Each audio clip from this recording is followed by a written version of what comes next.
Welcome back. I'm your host, Rich Weber, with the Florida Aviation Network, with my co-host, Michelle Cassidy, and we are broadcasting from the Howard Hughes Exhibit Center in the Florida Air Museum at Sun and Fun 2013, the 39th annual Sun and Fun Flying and Expo. And we're also broadcasting in the clear, which means it's free to anyone. So if you have any questions about the Florida Aviation Network, is where to go. Look at the website. You'll find out about where you can view this, and the website is Florida Aviation Network. And with us today, we've got a very interesting, knowledgeable, and informative guest, Lieutenant Colonel Phil Zedonek. Hi, thank you. Welcome. Thanks for coming.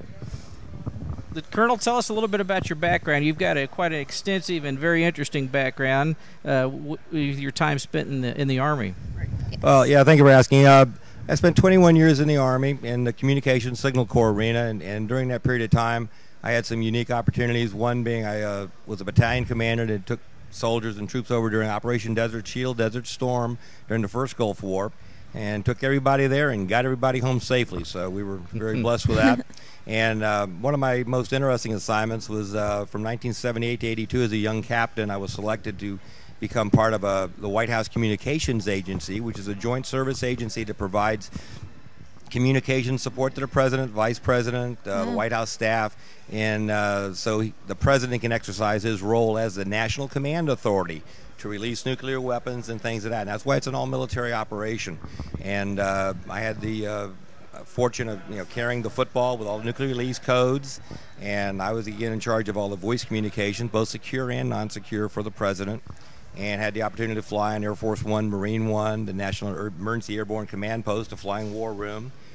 Took about 32 trips with the president around the world, putting in communication support as we traveled around. So when he got there, if he needed to talk to someone or get some information, we had it all in place for him.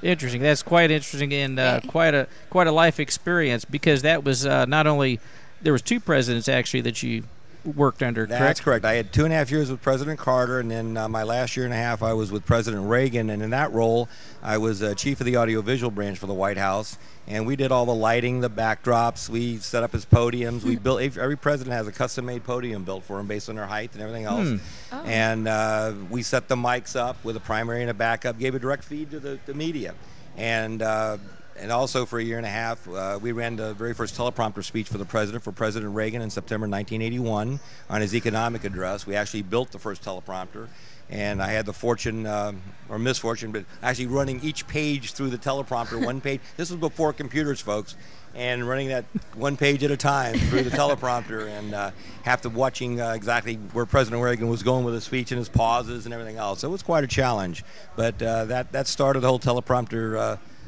scenario for all the future presidents. Yeah, look where the teleprompter is now, huh? Yeah, look where it is. Yeah. What would we do without the teleprompter? I don't know. I think some people may get lost without a teleprompter. Absolutely. Well, that's pretty interesting, and not many can say that they've served under presidents, and having served under two, that's quite an accomplishment, and it's that's something very admirable. Oh, thank you. Yeah, it was a great experience and a good life experience, and you really got to see. Put things in perspective from that level, so not many things upset me after having worked up there. Yeah, I can imagine. It was probably quite intense at times, pretty busy. Oh, yeah, it was instant feedback. Either it worked or it didn't work, so we had that issue. And we were very fortunate every time it usually worked, so we were in good shape. Yes. Good. So from there then, after the White House was, as a young captain, is then when you went over for the I had other assignments since then, as I got promoted up to lieutenant colonel, and then as a battalion commander in Germany, we went to Desert Shield. I retired from the military and then moved here to Lakeland. Been here since '93, and started teaching an Army junior ROTC program here at a local area at a new high school here in Lakeland. And then I got involved in real estate, and now I'm still have an active broker's license, but I'm basically full-time retired, and I do nothing but volunteer work, and especially with the Civil Air Patrol and other things. So, well, that's good. We certainly have the background and the credentials to do what you're doing now, as the Florida Wing Commander for the Civil Air Patrol and all the things that they do. Could you give us just a little background about the Civil Air Patrol and what it is, what their mission is? Sure. Civil Air Patrol was founded in 1st of December 1941, about a week before Pearl Harbor. with a group of civilian pilots, basically got together and said, hey, we're having a lot of our shipping being sunk by German U-boats. And so as a result of that, they got together and flying their own aircraft and everything else, started flying coastal patrols all the way from Maine, all the way down to the East Coast, around the Gulf Coast, all the way to Galveston. And we had many large coastal patrol bases, not only here in Florida, but up in the Delaware area, and credited with sighting and making different submarines, submerge, actually drop bombs out of their little private airplanes. And so that was the start of it. Then in 1943, we became incorporated by Congress. We're a 501c3 corporation. And when the Air Force became its own service in 1948, we became the auxiliary of the Air Force. And we were 3 congressionally mandated missions: cadet programs, aerospace education, and emergency services. In fact, during the war, the very first air medal given during World War II was to a Civil Air Patrol pilot. And for what? Well, for his efforts in sighting and attacking a submarine off the coast up in Delaware, Rehoboth, Delaware. Part of the Homeland Defense, as we call exactly, which we still do. That's one of our. We're kind of evolving into those missions. We're doing a lot more missions currently with Homeland Security and with the Federal Emergency Management Agency and things of that nature. So it really started out as these guys that formed their own group of the Civil Air Patrol, what it is now, and they funded it themselves, which was probably a difficult correct. task. They paid for their own fuel, their own maintenance, and everything. And it's evolved now where it's part of, as you said, part of the United States Air Force, and that is probably we're a line item in the Air Force budget. Our budget nationally is about $28.4 million, and we've been at that level for about 5 years. So there's not many organizations out there that can say they've maintained their constant level budget. Nationwide, we have 52 wings. Each state's a wing, and if you include District of Columbia and Puerto Rico, we have 52 wings. We have 550 aircraft. Civil Air Patrol is the largest owner of single-engine aircraft in the world, and a majority of ours are Cessna. Cessna loves us because we buy planes every year from them. We have well over 61,000 members nationwide, and we are becoming basically a resource of choice. For every dollar invested in Civil Air Patrol, you get about a 7-to-1 return on your money when we're doing missions, because we're all volunteers, and our only cost to our clients, if we want to call them that, and who we're supporting, is just the operation and maintenance of the aircraft, fuel, and things of that nature. Excellent. So it's really grown. It has definitely grown, and Florida is the largest wing within the nation. We have 87 units spread from all the way from Key West to Pensacola. We have 27 aircraft here in the wing, a variety of Cessnas, 172s, 182s, a 206. We also have a mall. We have 2 gliders, and again, we have a little over 4,000 members here in Florida. So we're the largest, not size-wise geographically, but numbers-wise, we're right up there. We're the largest wing. Excellent. And now, the 4,000 members, that's going to include young cadets all up through, as well as some adult members. So there's something for everybody. We're split just about 50-50 here in Florida. The cadet program is for individuals anywhere from ages of 12 to basically 20, and they get involved in the program, and again, we want to develop future leaders, and that's the main purpose of the program, to educate them on aerospace and get them involved in aviation if possible. There's certainly no requirement to go into the military if you're in Civil Air Patrol, but they actually take tests and progress through a program, and we want to just build future leaders of America in supporting our community, state, and nation with different activities and things of that nature. So the cadets can definitely get involved. They get to go on orientation flights, both in gliders and powered aircraft, and a lot of them go on to take flight training through the Civil Air Patrol. So how do teens get involved with the Civil Air Patrol? That's a great question. Thanks for asking. What they can do, we have a national website. It's www.gocivilairpatrol.com. And there is a whole list of frequently asked questions and things of that nature for teachers, for people interested in pilots, for young adults that want to become involved in the program, and answers about and for parents mainly for questions about what the program entails and everything else. And they can just put in their zip code, and it will pull up their the nearest unit to them. It'll give them a point of contact, give them someone to call, and they can find that information when and where their local unit meets. And you just go there and check out the program. If there's something they're maybe interested in, there's a regular membership application and things of that nature. So, but good question. in fact, we have a few more cadets in Florida than we do senior members right now. So we're very blessed with that. That's good because that's our future, isn't Yeah, it? absolutely, and that's what we said. We're trying to develop those future leaders that can go out there and do great things for us. And with the cadet program now, there's also, I'm assuming, a rank structure, so they can kind of learn the rank and file. Absolutely, yeah. We do we follow the Air Force rank structure. They take tests, and they can progress all the way from airman all the way up to full colonel.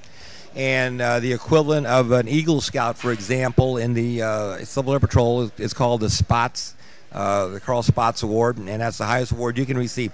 About 15% of every first class entering the Air Force Academy, believe it or not, is a Civil Air Patrol cadet.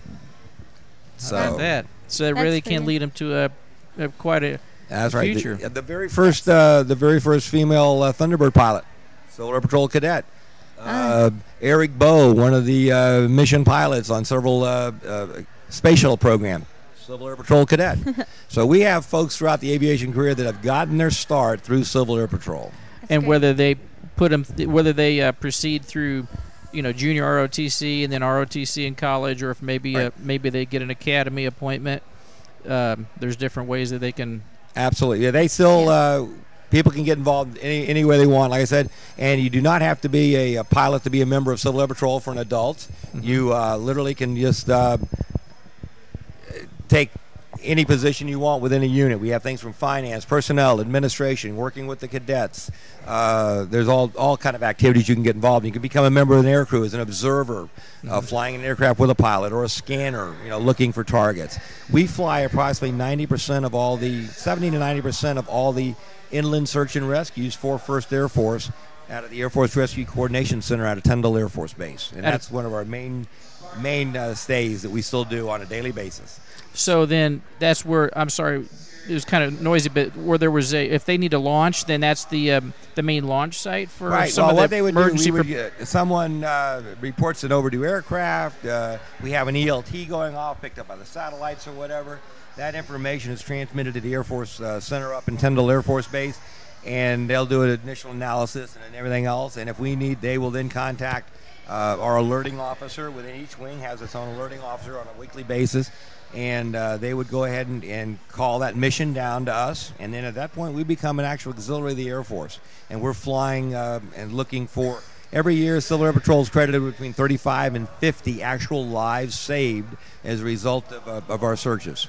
Those efforts then have obviously resulted in persons surviving and living when maybe they had crashed. Or absolutely, yeah. We have found several down in the Keys in the water, and here in Florida, we had I think 7 or 8 saves in the last 3 or 4 years here within Florida, actually lives saved. Excellent, because even an off-site landing where there maybe nobody could find them, or they were off-site landing in some location that they weren't able to get to a phone or somewhere to get help. Yeah. So we do a lot of that, and here at Sun and Fun, our mission here at Sun and Fun is mainly on the recruiting side. We do a lot of recruiting information and things of that nature, but we also we're here in case we have ELTs that go off, like, transmitters and stuff, emergency transmitters. We go out and we look for those and make sure that it's just someone either bumped the switch or a hard landing or something else. But we're here at Sun and Fun basically for situational awareness, making people aware of what the program is, what it has to offer, and how they can get involved. That's our key. We have one of our Cessna 182s here as an example of one of our aircraft, and we're over in the Northeast exhibit area, right between Harley-Davidson and Recreational Aviation Foundation in the Northeast exhibit area. That's good. If they want to come to the Civil Air Patrol tent, then they need to know how to get there. Yes. Now with the aircraft, do you guys have I guess what I'm trying to say is like a basic platform that you kind of require for equipment? Right, yeah. Everyone, if you want to be a pilot with Civil Air Patrol, and again, I said we have the 172s, 180s, and we have about 8 or 9 G1000 full glass cockpit 182s. So we have kind of the state-of-the-art stuff. We're getting very, very involved in digital photography, and that's something that we're doing on a regular basis. We did it during the BP oil spill during Deepwater Horizon, things of that nature. We also we did a 118-day continuous mission, flew over 2,000 hours, 20,000 man hours, and took over 300,000 photos. And we did it for less than $500,000. The Air Force said, and the Coast Guard said, well, we can do that mission. And we asked them for how much. They said $22 million. Right. So guess what? We're kind of a good bang for your bucks. And then during the recent Hurricane Sandy in the Northeast, Craig Fugate asked us to go out and do geo-reference digital photography, which we did. Which means that from our aircraft, we could actually take digital photography with latitude, longitude, right down to the couple of feet here. And we downloaded over 150,000 photos to the FEMA website. Of different, all of the areas that were and affected. Yes, sir. Well, all the areas that were affected by the storm, and Craig Fugate, who used to be the director of emergency management here in Florida, and then was selected by President Obama to go to the national level. He's now one of our biggest cheerleaders and stuff because he could actually go on there and look at all the areas that were devastated during the storm, and they actually used it to allocate resources and set priorities of where they wanted to get relief to. And individual homeowners could actually go on, type in their address, and it would pull up, and they could actually see a visual picture of what was or was not there and what extents of the damage and things of that nature. And so we did 150-some thousand photos for a little over $180,000. So that's pretty good return. So we can fly an aircraft for about $150 to $170 an hour because we're all volunteers. So we're, like I said, we're a national resource of choice now. Excellent, and that's quite a rate, considering, like you say, what you're providing, the service you're providing. That's a pretty low rate. Absolutely, yeah. Now with Sandy, and were they able to? Because most of those people had to evacuate. Were they able to then? How quickly were the photos up where they could see their house and what kind of damage was left? There was a pretty good turnaround on that. Once we got the call and the mission to do it, we had aircraft come in from about 10 or 12 states up in the area, from all over, that actually deployed into there. And once they got their mission base set up in each state, and they started launching, and so daily we were downloading photos. So it was pretty quick. And then that was probably pretty much a could be complicated mission with all the aircraft up there, as well as some of the other emergency aircraft in the area. The law enforcement, probably media. There was a lot of coordination, and that's we're part of the incident command system, so we work with all the different agencies, basically. And so we can talk their lingo, they can understand us, so we're all in the same sheet of music when in terms of running a large-scale operation. So. And that could be, and that just shows the expertise, though, that in the experience that the Civil Air Patrol has, that they're able to, fit in with that and be a part of that, because that's a pretty busy time, when you have an emergency situation like that, and they were able to communicate and be part of it. Because I know that if they couldn't do that, then they wouldn't be allowed into the area to do their mission. So that just gives credit to the Civil Air Patrol. That's correct. Yeah, people are. We have very well-trained people, and it's a constant, maintaining your currency and different things, just like flying, anything else. To do it safe and to do it right, you have to be current and know what the latest rules are, and so that's what we stress that as people go through the different training processes and move up to become incident commanders and be able to run different size operations. Now, as far as like some of the piloting for any of our viewers that may be interested in becoming a Civil Air Patrol member and they want to do it as a pilot, is there any certain particular requirements? Do they have to have a minimum of a private pilot and an instrument rating? Do you guys do any kind of weather flying or anything?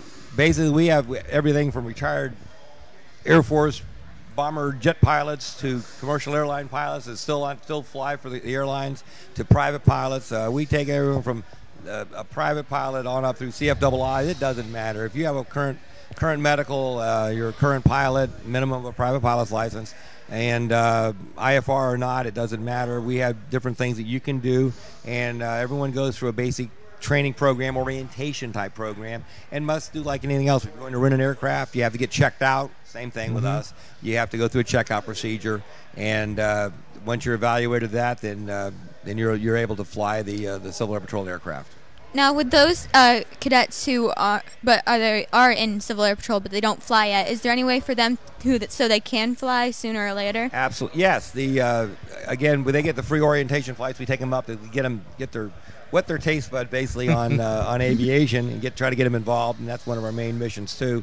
Again, to promote aviation down the road and build our pilot population. So. But they can also fly as observers and scanners in the airplane on different missions. They can also do digital photography, taking those photos, things of that nature. So there are many opportunities for them to get involved in the aviation side of the house also. So, That's good.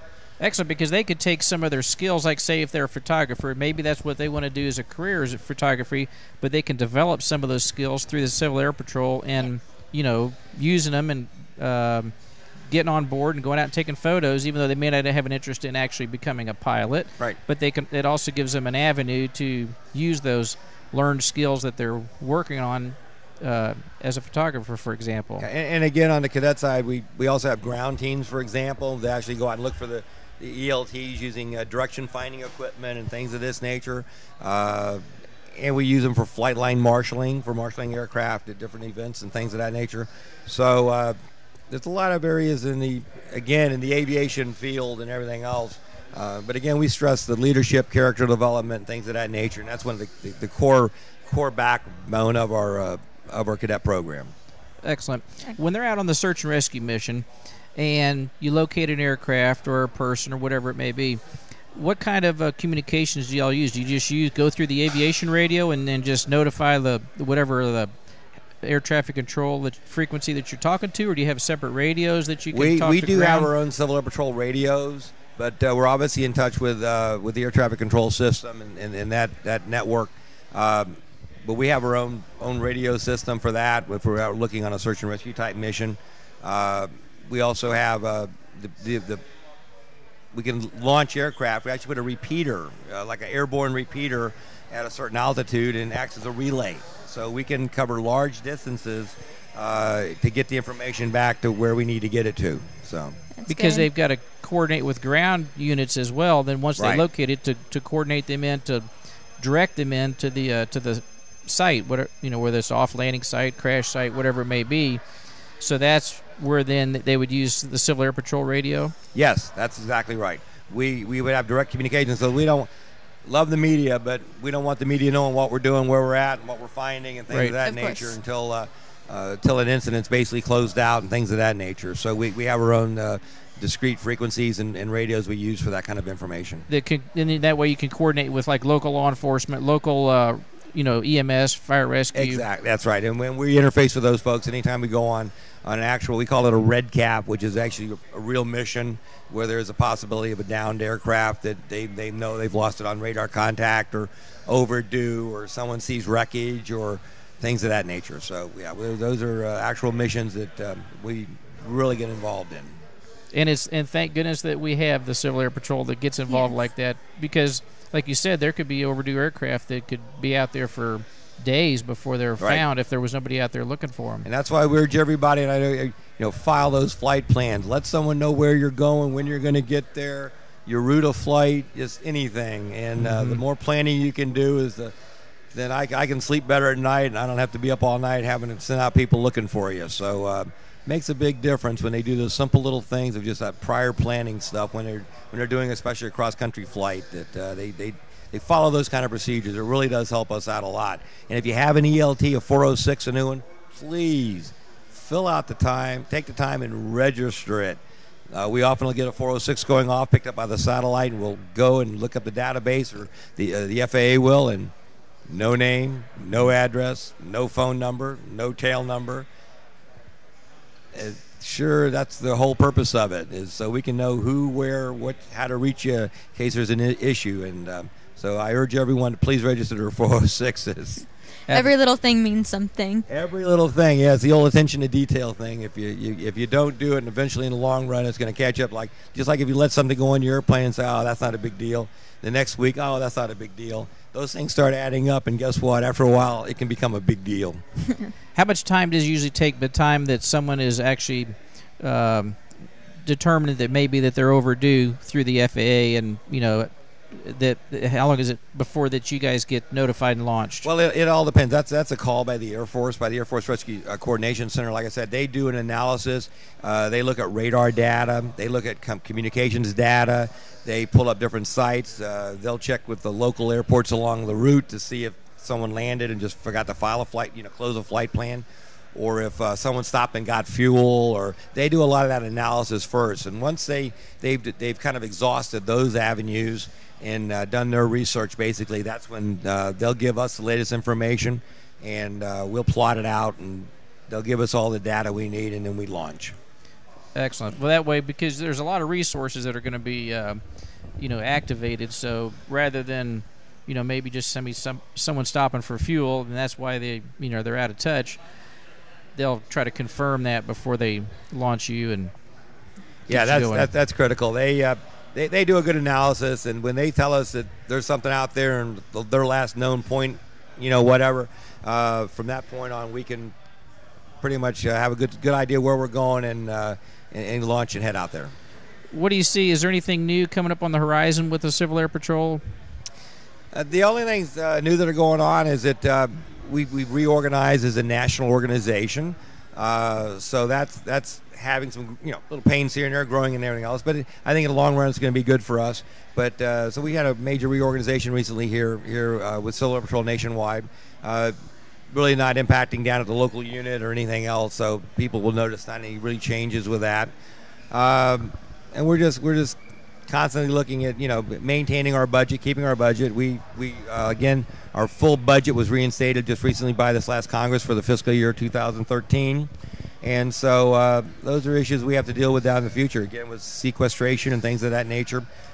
Since we're our line item in the Air Force budget, we have to be constantly aware of that and making sure that that people know the importance and what a cost-effective organization we are. Mm-hmm. So they will continue to fund us at the appropriate levels.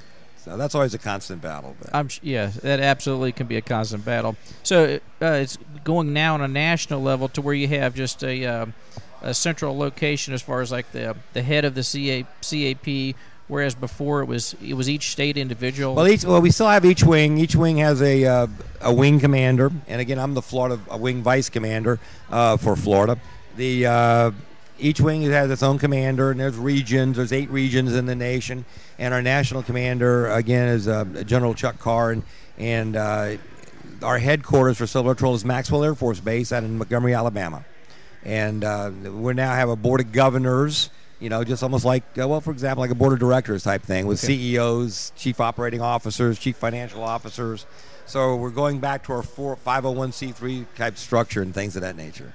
Excellent. Yes. Well, that's going to probably, I guess, the purpose of that was just to have it all, everybody kind of on the same page then as far exactly, as yeah. There's just some reorganization, but policy again, those are policies, procedures, how things are implemented, and things of that nature. But again, we're going through that process now, and I think in the long run, it's going to greatly benefit Civil Air Patrol nationwide. So great.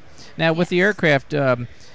I guess maintenance and everything's all each done locally in each area, and then that's a good question. About 5 or 6 years ago, I don't know, maybe about 6 years ago, we went to a centralized maintenance program. We actually have 2 or 3 vendors that we actually contract with throughout the state. This is just Florida, but nationwide they have centralized locations. So instead of everyone getting an airplane fixed at their local place, which makes it nice and easy, but we could get a better price in terms of labor, parts, and things of that nature by taking our aircraft to centralized locations around the state. So each year, every several years, those contracts come up for bid and things of that nature. But it's a centralized maintenance program. It's been very, very effective, and we have a standard quality of we know what we're getting and what we're paying. Rather than it could be up or it could be down. That's right. Keeps everything the same. That's excellent. Right. That's really good. Well, we sure appreciate your time that you spent with us coming in today and informing us of the Civil Air Patrol and the mission and a little bit of background about yourself and where it's going and what all it has to offer, because it's certainly it's a huge organization. It's just you can't say enough about it, what it does for people, and when they need you, then they want you. The families want you. They want their loved ones to be found, and that's you can't put a price tag on that. No, that's just it. You can't put a price even on that one life that we could be responsible for saving. So again, I'd like to thank Florida Aviation Network and y'all for having me on today. And again, if you want more information, it's gocivilairpatrol.com. Excellent. Well, we've got to wrap it up, but stay tuned. Don't get out of your chair unless you're getting out of your chair to come to the Florida Sun and Fun. Otherwise, we've got George Bertuska and the Central Florida Aviation Aerospace Academy coming up with the Astronaut Challenge. So stay tuned, and we'll be back.